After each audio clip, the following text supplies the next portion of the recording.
皆さんこんにちは。スペースアートダンス TV で今日もエナジー全開、ステップアップを目指していきましょう。この動画は足上げのバリエーションシリーズ実践の2の練習メニューで使っている技術を詳しく解説していきます。足上げにはいくつかの種類がありますが、足を1本にして足上げを行う場合、足の重みとその遠心力でバランスを崩してしまう場合があります。特に初心者の時はバランスを崩さなくするために伸ばしている足の膝を緩めて重みを軽くしようとする傾向があると感じています。しかしこうした体の使い方ではリズムがはっきりとせず、そのシーンだけクオリティが低く見えてしまう。これは頻繁に見る技術不足です。足を1本で扱うと当然遠心力は強くなっていきます。ですのでこれをうまくコントロールするためにノリの技術と掛け合わせていくっていうことは多くの上手いダンサーが取り入れている手法ですし、この辺りを詳しく解説していくとともに軸足のことなど隠れているコツについても触れていきたいと思います。足上げバリエーションシリーズではまとめ解説動画を皮切りに実践編の方を5本お届けしていきます。各実践編に対して体の使い方、コツなどをご紹介する解説編もセットで公開していきますので、実践編プラス解説編ということで技術的にも知識の方もバランスよく向上していただく、そんなシリーズにしたいと思っています。ステップマスターを目指すためにもぜひトライしていただきたい内容です。関連動画は概要欄にリンクを貼っておきます。スペースアートダンス TV ではダンスレクチャーはもちろんのこと、筋トレやストレッチなど私生活にもお役に立てるような動画いくつもアップしています。チャンネル登録、グッドボタン、通知ボタンまでぜひポチッとよろしくお願いいたします。バランスを保つための工夫はいくつかのポイントがありますが、そのどれが自分に合っているかを見極めていってほしいなと思います。それではスタートです。5、6、7、レッツゴー。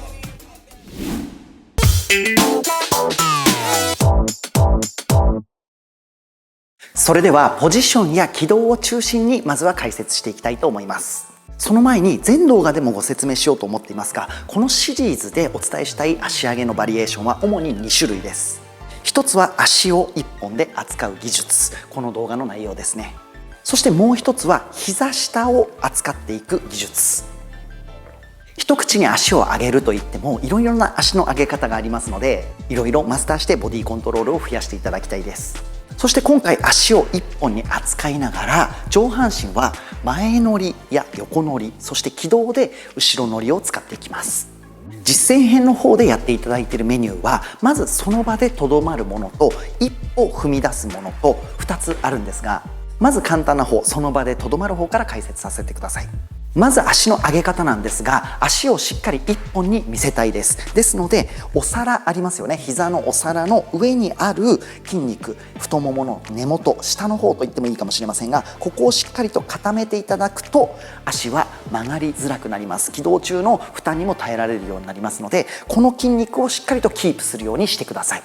足先はジャンルによってフレックスにしたい、ポイントにしたいなどあると思いますので、そこはお好みで選んでいただければと思います。そして今回はノリとの掛け合わせということなので、できる限りこの股関節の根元の部分ですね、ここを支点に足を上げていく方が上半身も畳みやすくなりますので、見ていただいて分かる通りここが支点になってますよね。ですので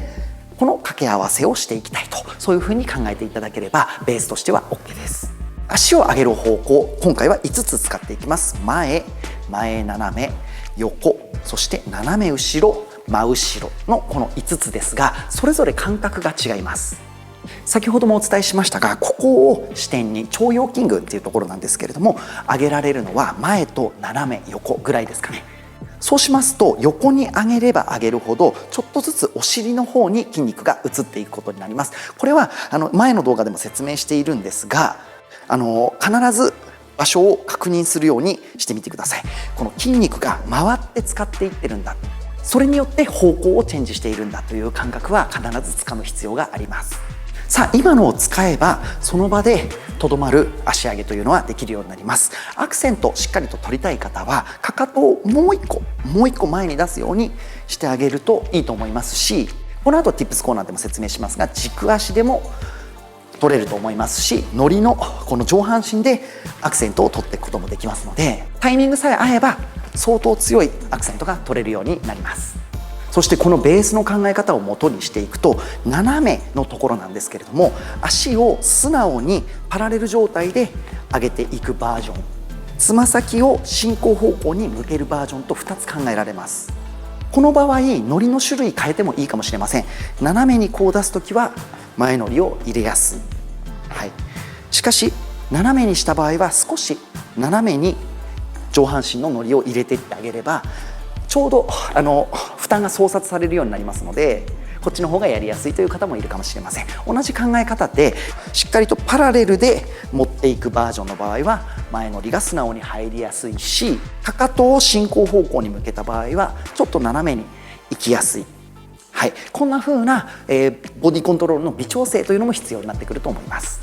で、大事なことを言い忘れましたが、横に足を上げる場合前乗りってあまり相性が良くないので、今回実践編の方では横乗りでやっていただいていますので、その辺も感覚つかむようにしてみてください。さあ、その場でとどまるところのポジションというのは大枠説明できたことになりますが、今回実践編の方で難しいなというところとして、足を上げました、そして一歩進めました、戻りました、このように各方向で一歩進みながらやっていただくメニューも練習しています。その場でとどまって前乗りっていうのは結構やりやすいっていう方が多いんですが、やりやすいがゆえに難しいこともできるようになっていて、足を上げたらこの前乗りの強さによってボディを誘導することができます。ですのでこうやって一歩進めるっていう風に応用していくっていう場合もありますので、その部分についてポジションを解説していきたいと思います。まず1つ目に大事なこととして、ここですね、しっかりとその場でやっている自分のシルエットというのをしっかりと覚え込みます。そうしましたら乗りでボディを誘導してあげるようにします。どういうことかというと、下半身のアクセントよりも上半身のアクセントをちょっと強めに6-4とか7-3とかで入れるとオフバランスが起こるようになりますよね。この感覚をまずつかむようにしていきましょう。アクセントが終わった後にオフバランスの起動中に後ろ乗りを軽く入れるようにします。これが2つ目のチェックポイントですね。ここがしっかりと腰だったりとか後ろに反っているという状況を確認できれば裏が取れるようになりますので、ここからこの乗っている前の足を蹴ることによってもう一度前乗りで戻ってきてあげる。確認ポイント1、ちょっと前乗りを強くしてオフバランスを生み出す。2、後ろ乗りの裏のところを確認する。3、戻ってくる時の今度はお尻とかがいいかもしれませんね。下半身を中心で戻してきてあげて、ちょっと後ろ乗りにするとかで処理してあげる。この感覚がつかめるようになると、今の前の一歩だけじゃなくて横でも使えるようになったり、後ろでも使えるようになったりしますので、各方向に対して今の3つのポイントをしっかりと押さえて確認するといいと思います。補足にはなりますが、アップダウンのリズムだと縦が中心なのに対して乗りを使うことによって奥行きやこの横の動きが表現できるようになりますので、ちょっと違うニュアンス出ますよね。こういうバリエーションも持っておくと自分の表現の質上がっていくと思います。じゃあどうしようかな、アップダウンとの違いちょっと見ておきましょうか。じゃあ横乗り一番分かりやすいと思うんでやります。まずアップダウンからダウンダウンダウン。じゃあ横乗りドンツダツカドンツダツカ。お好みもあると思いますが、できればねどっちもマスターしておくのがいいと思います。さあざーっとですが、足を上げた方に集中して解説を行ってきたつもりです。上半身や軸足のことについてはまだ詳しく解説していないので、この後の Tips コーナーで解説していきたいと思います。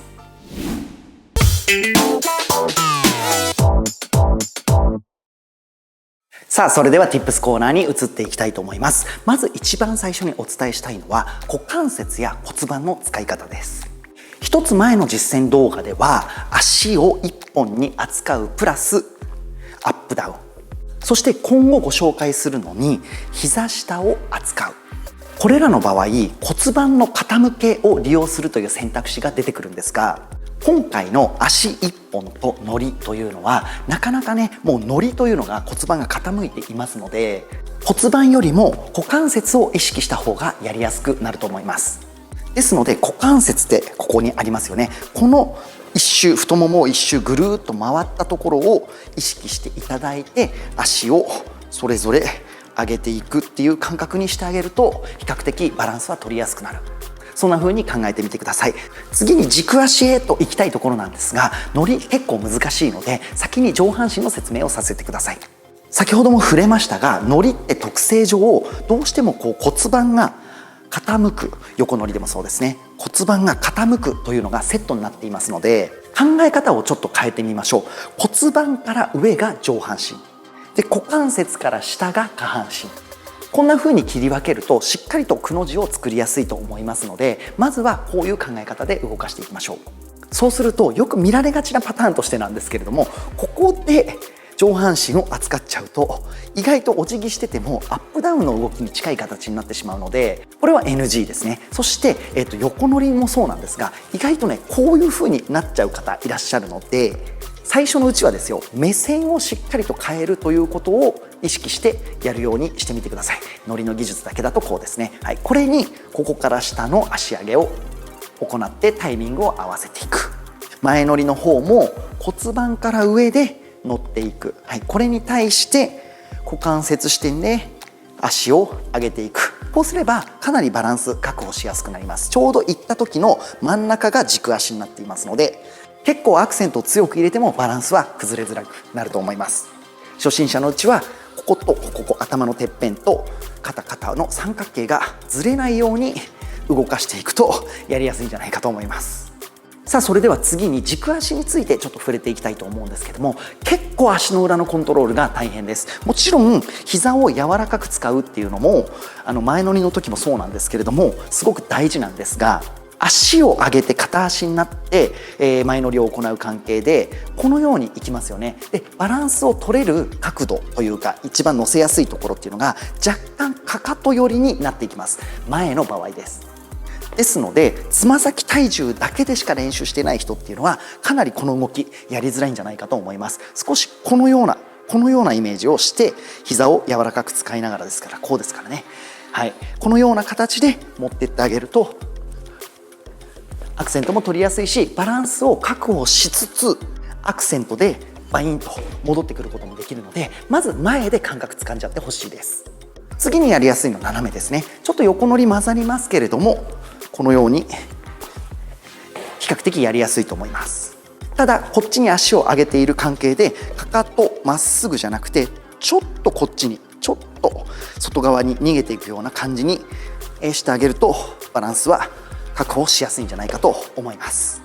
さあ対して横です。横になった時に目線下げますよね。思ってる以上に足って重いので、先ほどのミスの例のように目線をこう戻してしまうと足の重みを助けてなかなかアクセントまでいけないってことになりますので、上半身はこっちに倒したい、足は重みをこっちに作ってます。はい、これでシーソーのようなバランスで取っていきたいんですね。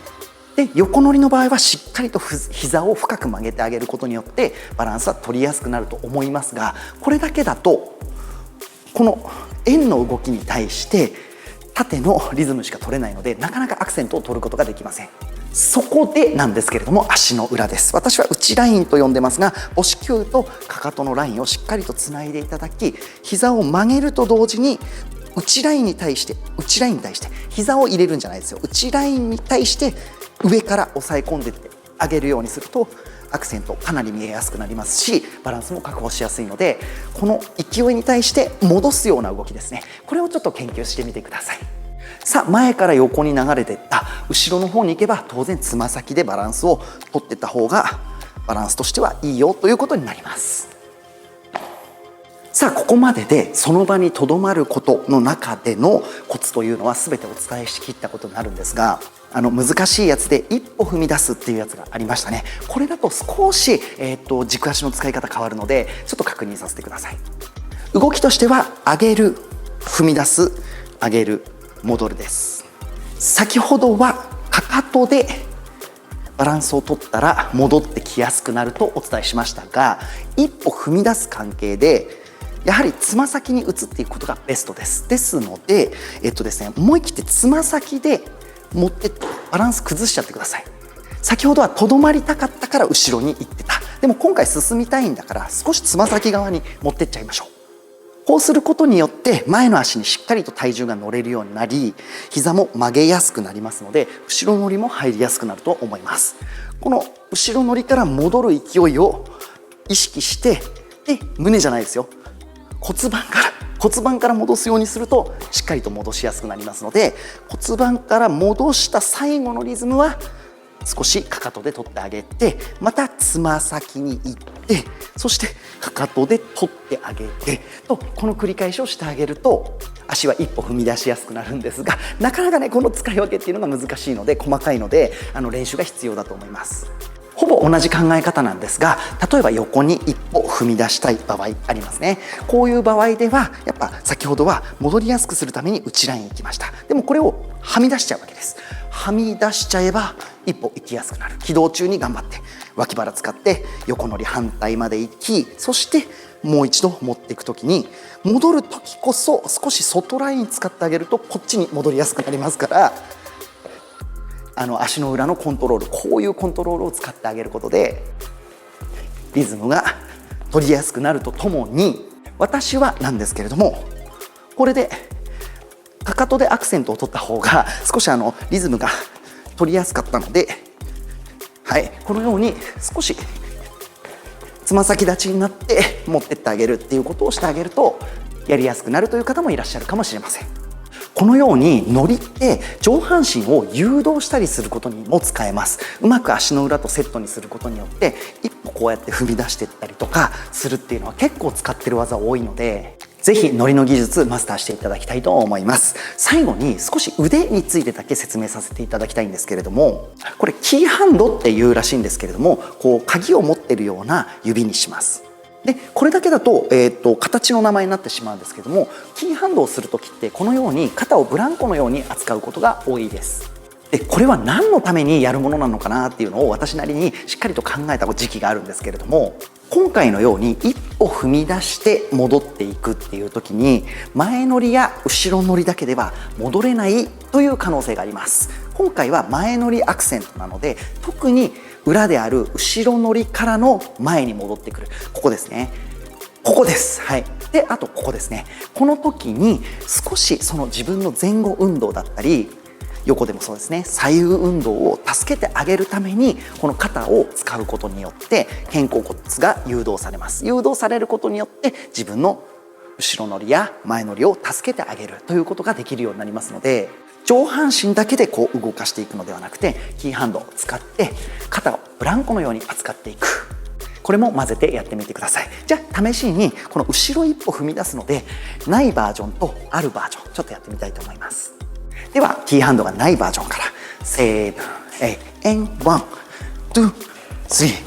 フォーファイブシックスセブンエイ、ちょっと裏の方が重苦しくなってしまいましたかね。じゃあキーハンドを使います。セーブエンワンツースリーフォーファイブシックスセブンエイト。運動量が多くなって息は切れるんですけれども、やっぱりね思い通りのリズムが取れるようになったっていう感覚があります。特に足を1本で扱う足上げとは非常にキーハンド相性がいいので、ぜひこのタイミングでマスターしてみてください。それでは Tips コーナーの方を終わりにします。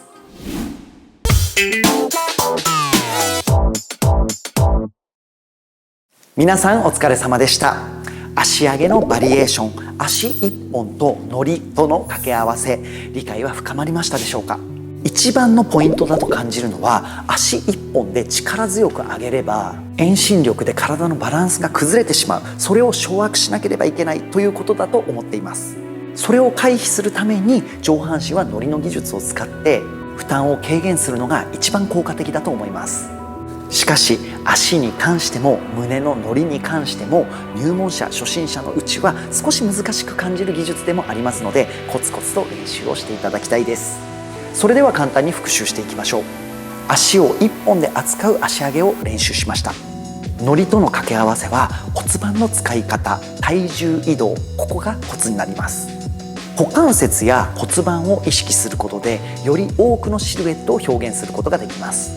軸足の使い方はレベルアップには欠かせない重要なポイントとなってきます。足上げのバリエーションシリーズではまとめ解説動画を皮切りに実践動画の方を5本公開していきます。各実践動画に対して体の使い方やコツをご紹介する解説編もセットで公開していきます。実践編プラス解説編ということで、技術的にも知識の方もバランスよく向上させていってほしい、そんなシリーズにしたいと思っています。ステップマスターを目指すためにもぜひトライしていただきたい内容です。ステップが上達する秘訣として、足の運び8方向、そして足上げ5方向、足のクロス4方向、これらの動画も皆さんに必ずお役に立てることと思いますので、お時間がある時にぜひご覧ください。またクラブやチャールストンの応用編の動画も公開しています。このステップで応用編を作ってほしいなどとご意見がありましたらすごく助かるので、ぜひコメント欄で教えてください。関連動画は概要欄にリンクを貼っておきます。スペースアートダンス TV では皆様がエナジーあふれるダンスライフを送れるように、そして少しでもハッピーにつながるように動画を作っていきたいと思っています。チャンネル登録、グッドボタン、頻度高く更新もしていますので、ぜひ通知ボタンまで押していただけましたら本当に嬉しいです。いつもご視聴いただいている皆様、本当にありがとうございます。ダンスと全然関係ない話させてください。皆さん最近ハマってることってありますか？私は昭和の頃の連続ドラマを見るのがもう楽しくてすごくハマってしまっているんですが、当時子供だった時に見た時の感想とおじさんになってから見た時の感想って全く別物になってて、主人公じゃなくてサポートキャラクターの方に感情移入して泣いちゃったりとか、感性って年齢によっても変わっちゃうんだな、変わるもんなんだなとしみじみ感じています。最近は家なき子を見たんですけれども、あれって問題作とされていて DVD の販売もなかったと思うんですけど、見ることができてすごく嬉しく思っています。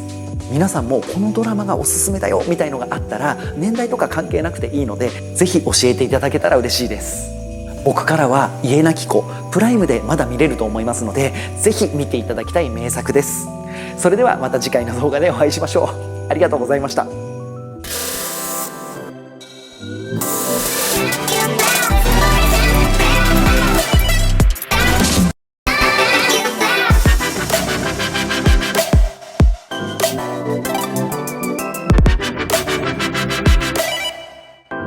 Thank you.